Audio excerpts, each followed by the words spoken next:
It takes a certain fortitude to be a farmer, always at the mercy of Mother Nature. Come a little bit more.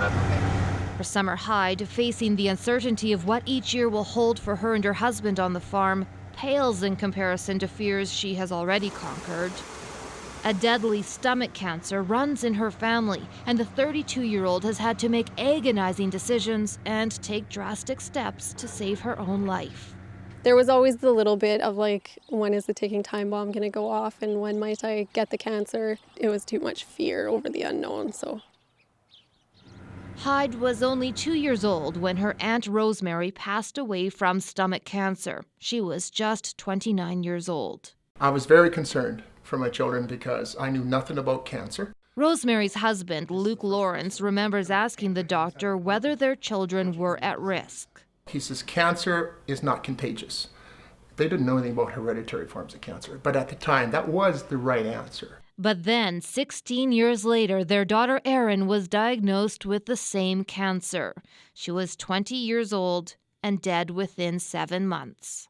Before Erin passed away, she got genetic testing. It revealed a rare mutation in the CDH1 gene that can pass down through families.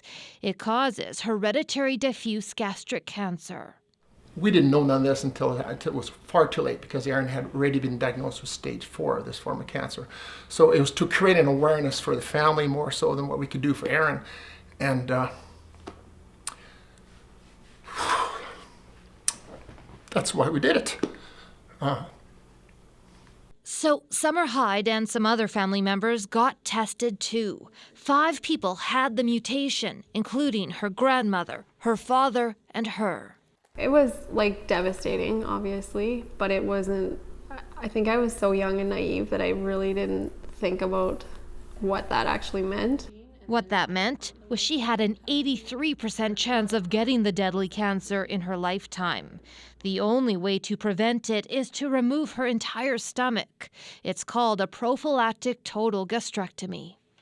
Hyde considered it, but her doctor told her it could mean no children. She decided to wait.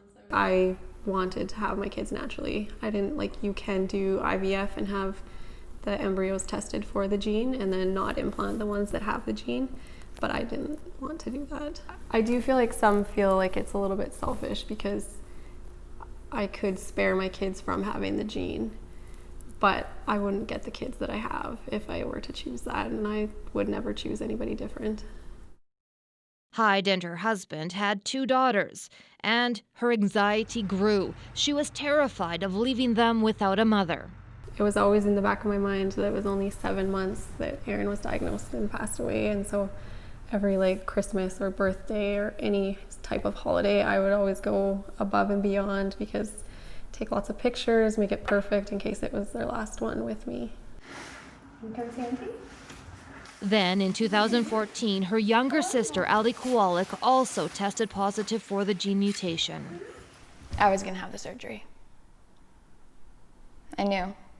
She had her entire stomach removed, and afterward, tests on what was taken out showed cancer. He said that it came back with stage 1 cancer, so it was hard to hear. Still hard to talk about, actually. I don't talk about that part very much. Undetected, it would have gone on to kill her. The surgery got rid of it. I could not be here today. I could not have him. It was a wake-up call for her big sister. It was way too much anxiety for me to carry to not do the surgery. In 2015, Hyde finally got her stomach removed. The recovery was difficult, but now, except for dietary restrictions, life is pretty normal.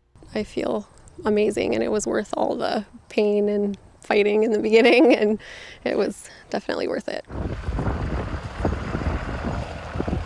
Her worries aren't over, though.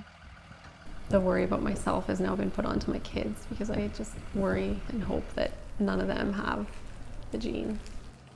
Each of their children has a 50% chance of inheriting the gene mutation. They can get tested when they're 18. The 2 women hope that by then, medical advancements will provide better options for testing, treating, and preventing the disease. I have high hopes for him. It's hard, but it is what it is, and we're lucky that we get the chance at life. Summer Hyde is trying to set an example for them, being ready to face whatever comes her way. Bonnie Allen, CBC News, near Rocanville, Saskatchewan.